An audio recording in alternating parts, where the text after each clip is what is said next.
Hey you all, also hi to fellow dressmakers. You're welcome to another interesting tutorial. My name is Confidence.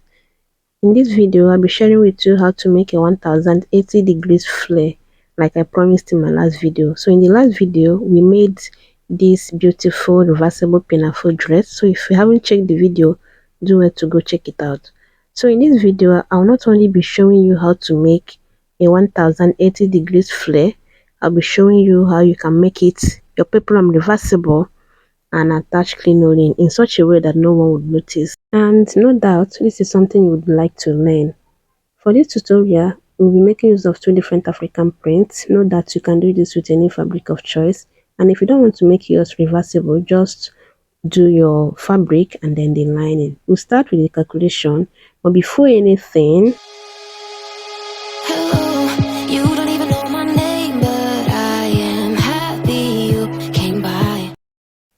now to calculate the 1080 degrees flare, all you have to do now, this pencil is not giving, not even this one. So let's settle with this marker. Making a 1080 degrees flare means that you're making 3 circles in one. 360 degrees, one full circle. So we are making 360 times 3. And to calculate that, first thing you have to do is to get your waist circumference plus seam allowance, that is sewing allowance, and then zipper allowance. That's if you're adding zipper to yours.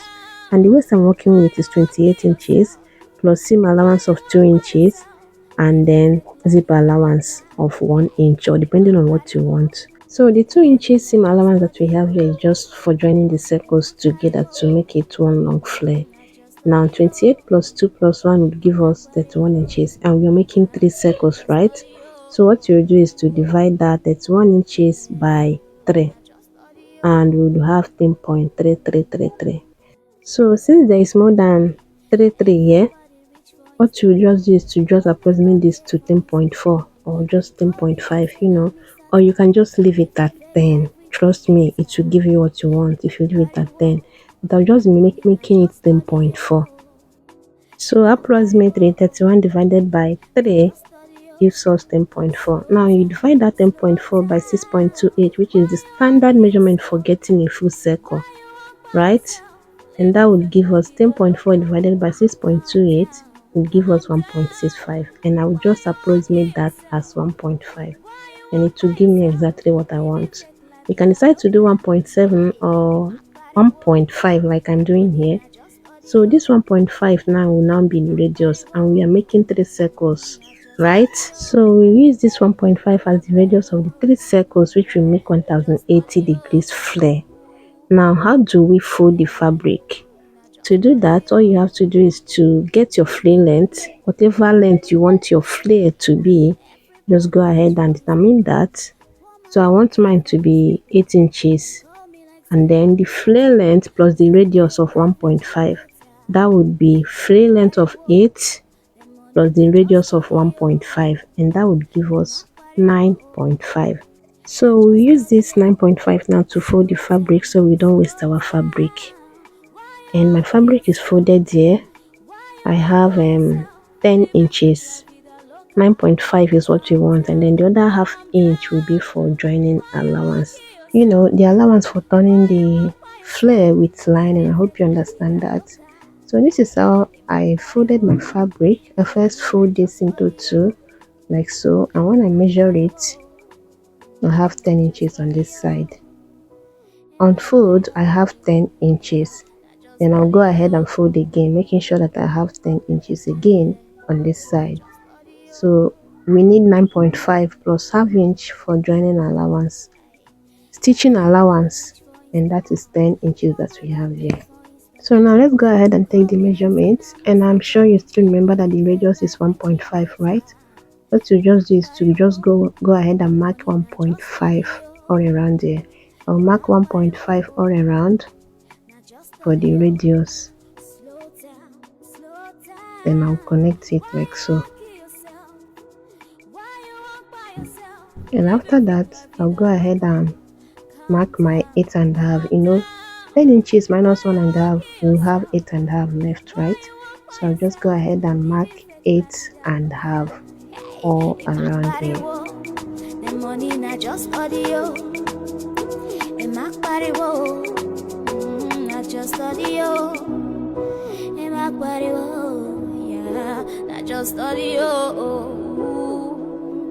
Hey, not just audio. And after that, I measured it and I noticed that I have 10 inches, which is okay. So this one circle here is 10 inches and we need 3 of the circle. That is 10 inches times 3 is 30 inches. And remember, this is circle.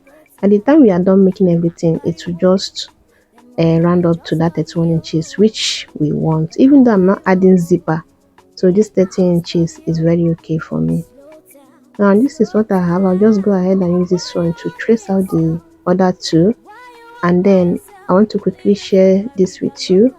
This is another way you can use to cut your circle, just trace it out. I hope you understand what I'm trying to say. So just go ahead and fold your fabric into 2 and then place your circle on it and then trace it out, and that's all.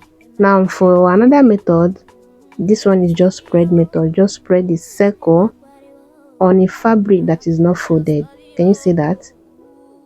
So it's just a single piece on a single fabric, then you trace it out. Now if you want to cut the radius, just go ahead and fold it like so. Fold it into 2 equal halves and then you just trace out the radius. I know you cannot see it, but I'm sure you can see it now that I'm tracing it out. And right after you are done tracing it out, just go ahead and open it on one side like so. It's very important that you open it on one side, except you want some form of miracle to happen, which I know would not happen. Now just go ahead and use this one to cut out paper stay and then stay it on it to have this. This is a paper stay, the very soft one, not the hard one. I think they call this tissue stay or something like that. So after that, just go ahead and join the circles. You can see I placed one right side facing right side on one, and then I'll join it on one side. Then place this one again at one end and join it. Do the same for the green to have something like this. Can you see? It's now one long flare.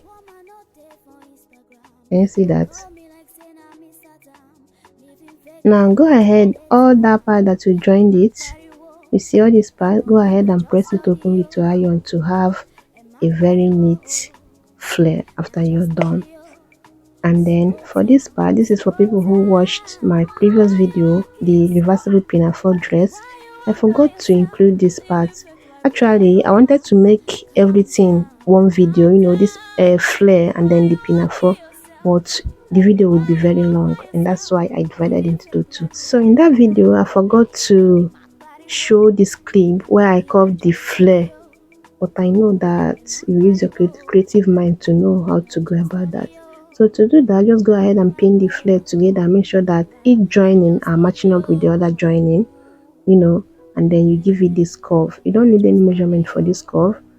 Just go ahead and curve it like so. You can decide to make it curvier than this. Just do what you want. But if you are not doing that, you just want to make a 1080 degrees flare, ignore this part, please. This is not inclusive. Just go ahead and leave it like that, and then do the next step, which we are just going into now. Like I said, if you just want to make a 1080 degrees flare, just pretend that this curve is here, and then go ahead and attach your crinoline. Don't worry, I'll still show you how to attach the crinoline. But for the people who want to do the reversible pinafore, just go ahead and curve it like that. And if you want to use crinoline, you go ahead and use it after covering it like this. So you can decide to use 2 inches crinoline or 3 inches. I want to use this 3 inches, and then you take your paper tape, or you can use the fabric to close the edge of the crinoline, but it's very important that you close it because this thing, it can be very harsh on someone's skin. So go ahead and close it like that, and then trim off the excess. And right after that, go ahead and start joining the crinoline. So again, let's assume you're not making reversible peplum like we are doing here. You are just using your fabric and then the lining.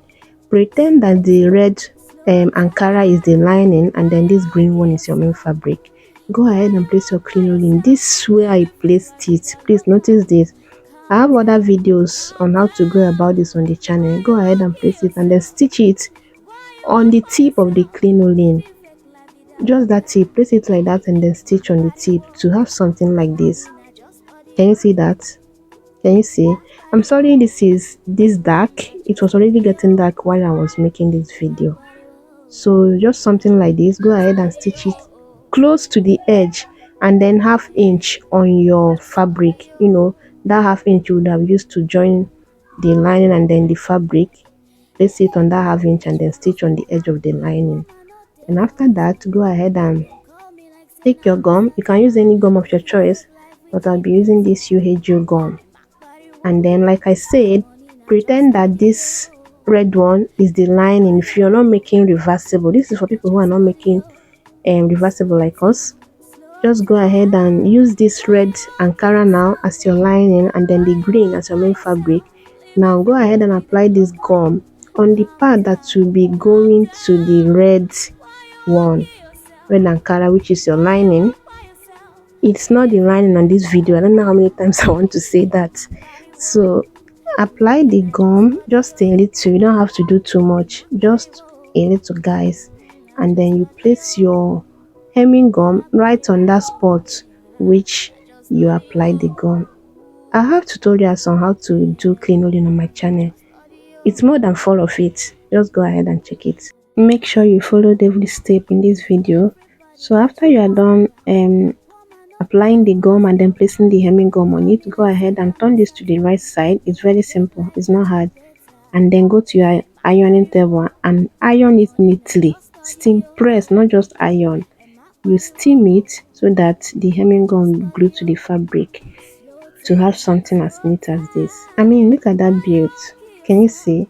Can you see how neat this thing came out? Make sure you iron it right. And ironing it is not even hard. Once you attach your crinoline the way I showed you in this video, trust me, ironing your peplum is very easy because it will be arranging itself while you are ironing. I've tried this method severally. I mean, this is the only way I use crinoline on my dress or peplum or anything I want to use crinoline for. So this will be the end of our tutorial. I hope you gained something today. Let me know in the comment section. And I will see you on my next one. Be good. Bye. Everybody reach for Instagram. Woman,